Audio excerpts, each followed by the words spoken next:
Today I'm speaking with PSION about Void Machine, a project built from songs she first wrote years ago during her time with the Traveler Fleet. We'll talk about where those songs came from, what they mean to her now, and why she chose to return to them. Thanks for sitting down with us. Do you prefer PSION or Valera? You can call me Valera. When people hear Void Machine, they hear an aesthetic. Cold synths, old machines, ship hum, isolation. What do you hear?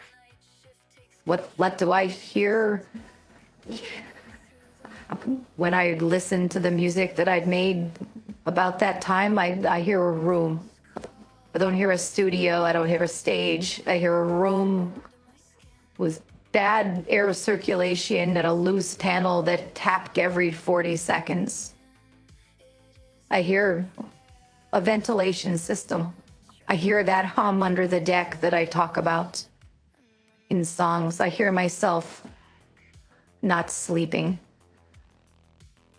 People think Void Machine is about the machines because the language that is used in the songs many times is mechanical. It's circuits, it's monitors, signal loss, static, repetition, but that's just the vocabulary that I had at the time. I was trying to describe what it felt like to stop being a person and become a function. The fleet needed a void gazer, so I became one. And it didn't matter what the cost was at the time. And then I spent a long time trying to become something else again. What does Void Machine mean to you? At first, Void Machine was me, I guess. Then it was the fleet. Then it became the system that takes children with rare minds and teaches them to call harm an honor. Now I just think Void Machine is the thing travelers built to survive. That's not a ship.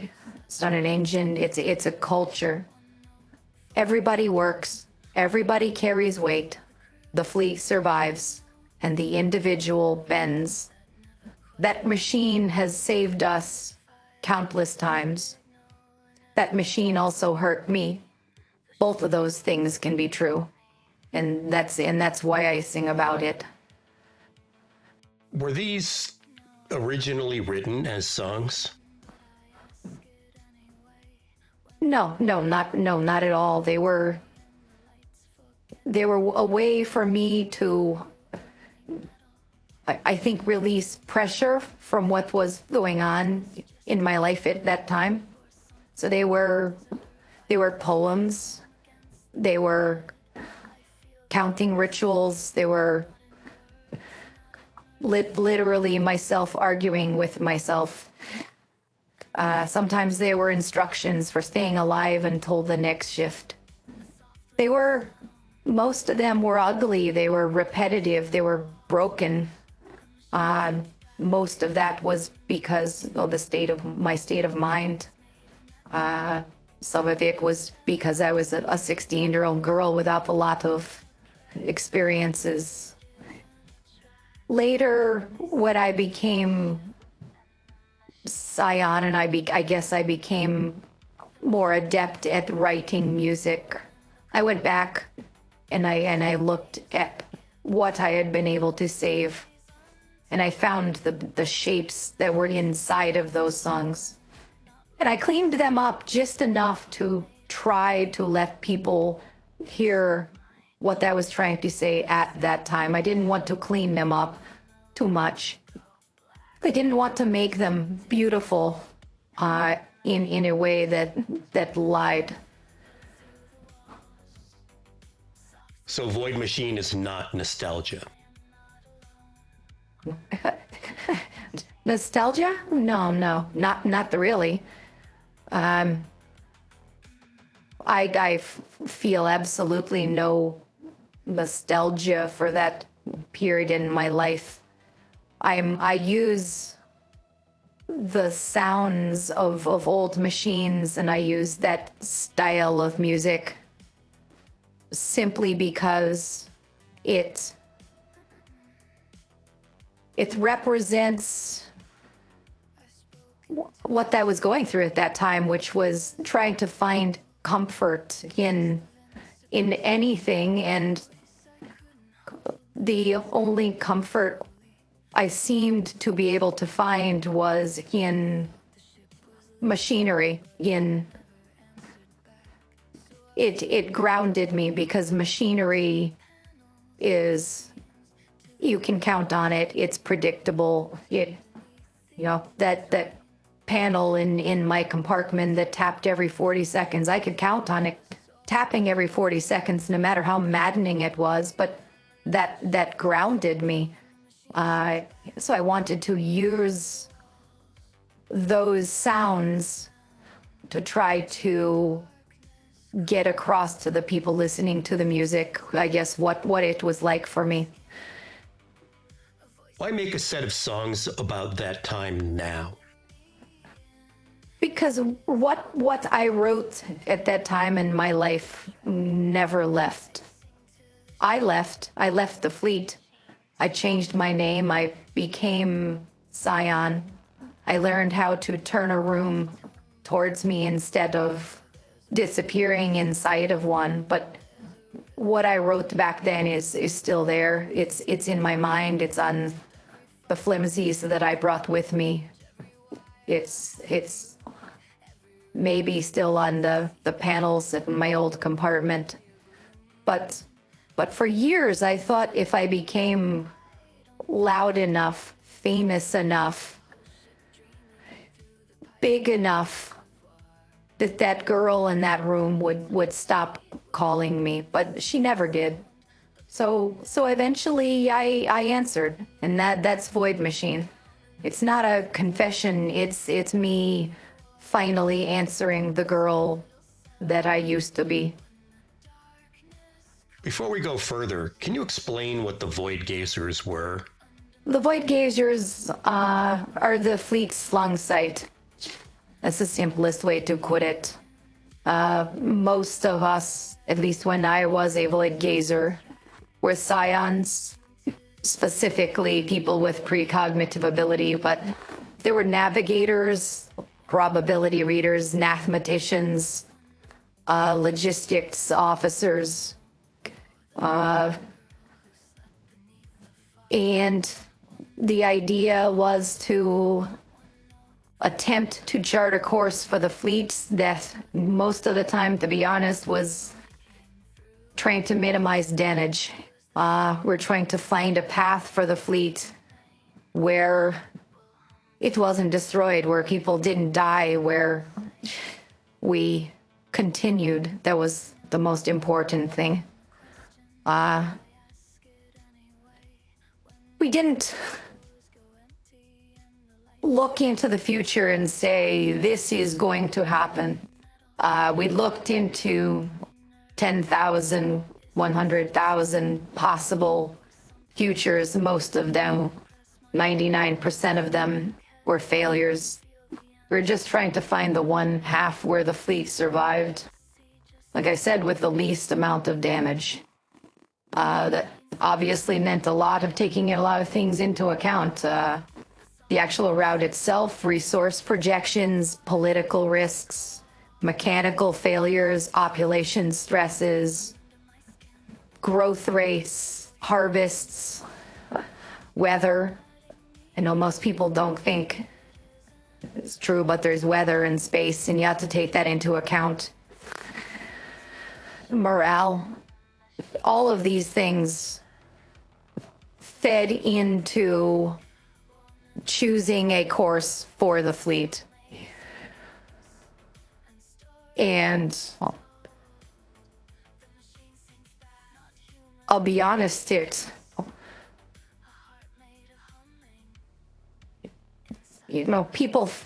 in the fleet think, oh, you're a Void Gazer.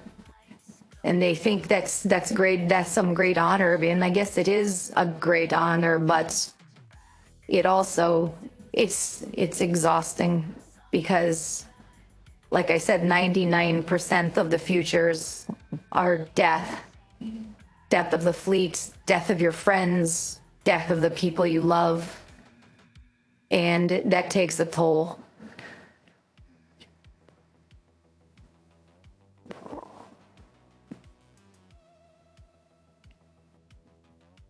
I lost track of how many times I watched the ending, and it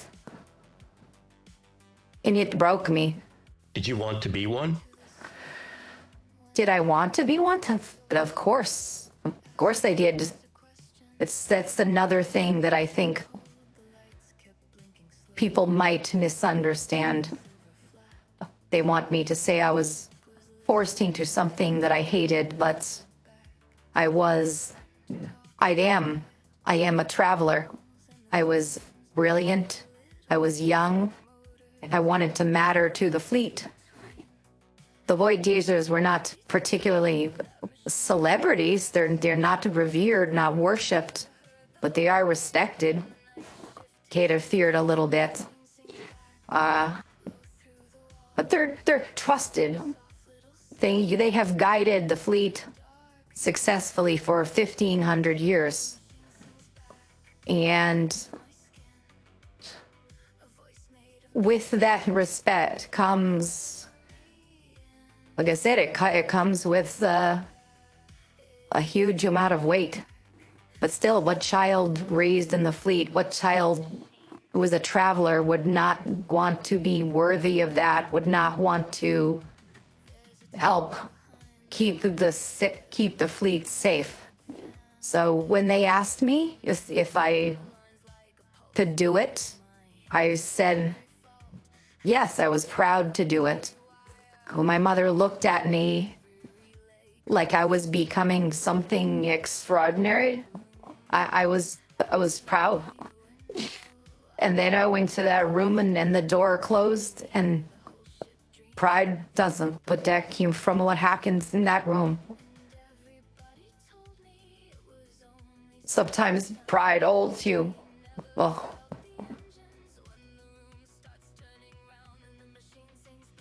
holds you well. Something destroys you. Sorry?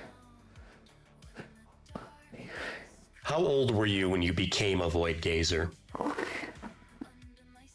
Too young. That's the honest answer. I was old enough to understand duty, which is not the same thing as being old enough to survive it. Travelers are raised on duty. Everybody works. Everybody carries weight. Nobody gets to be ornamental on a generation ship. That belief kept us alive for centuries. It also makes it very easy to sacrifice children. Nobody called it cruelty. They called it trust. They called it necessity, honor. They told me I was gifted, and I was. They told me the fleet needed me, and it did. That is the part people outside the fleet will probably never understand. They weren't lying. What did being a Void Gazer do to you? It made time porous. The future stopped being ahead of me. It became weather, pressure, voices in the wall. I saw endings, not one ending, thousands of endings. Ships burning, ships freezing, routes collapsing, people I loved dying, and futures that contradicted each other. The adult Void Gazers knew how to hold that. Their talents had matured, their control had matured, or they had learned to pretend that they could control it or handle it. I had not. So my mind broke the truth into pieces. And that is what the songs are. Pieces small enough to hold. These songs mention, or at least imply, disassociation. What did that disassociation feel like? It felt like I was watching someone else pilot my own body at the time. I'd look down and see my hands moving, eating, writing, signing reports, answering questions. I could hear my own voice giving answers about different routes, navigational assessments, and I sounded calm. I sounded impressive. I was good at it. It just wasn't to me. It was my body. It was because my mind was somewhere else. I'd lose hours at times. I'd lose days. Sometimes I'd wake up in the floor of my compartment, my cheeks stuck on the floor from drooling. And I'd find pages of sometimes lyrics, sometimes rambling, sometimes notes to myself when I woke up about how to survive the next day. The scary part was not that I was absent. The scary part was that I was there, but I wasn't there. I don't know how to describe it. But the fleet didn't need me to be whole. The fleet needed me to work. They needed me to find a route. It needed to find an escape. Some people might hear bitterness towards traveler culture in this. Is that fair? No, not at all. And I hate that people might even think that. I am a traveler, not symbolically, not aesthetically. I am a traveler in the deepest possible way. I was made by the fleet. My body, my manners, my fears, my duty, all of it comes from being born inside of a machine that only lives because everyone inside it chooses survival every day. I love my people. I love our stubbornness. I love that we can look at impossible odds and start making schedules. I love that a cracked seal, a failing scrubber, a bad burn, any of those things can become the end of everything. And still, someone wakes up and checks the gauges. Someone teaches the children to read. Someone fixes the pump. Someone writes a name down so the stars will remember the fallen. People in gravity wells wake up believing the world will hold them. Travelers wake up and make sure that the world is still holding. And that changes you. So you understand why they made you a void gazer. Completely. That's the worst part. The fleet was dying. The void gazers could not find a route that did not end in failure. Every safe line closed. The fleet needed sight, and I had sight. Probably too much sight. So they used me. And if burning Valera kept the fleet alive, then the math worked. One girl breaks, hundreds of thousands of people live. The fleet continues. Children not yet born get to be born. Our dead remain remembered. Our culture survives another generation. I am not more important than an entire generation of my fellow travelers. I can say that, and I mean it. I can also say I was a child and it hurt, and I'm still angry about it. Those things aren't opposites. Does understanding make it easier? No. Understanding is not anesthesia. I understand why the knife went in. I understand the hand that held it. I understand the emergency. I understand the math. I understand that if I had been one of the adults in the room, I probably would have made the same choice. That does not mean the wound closes. Reason gives pain architecture. It doesn't make it any smaller. Do you blame the void gazers? Some days, not every day.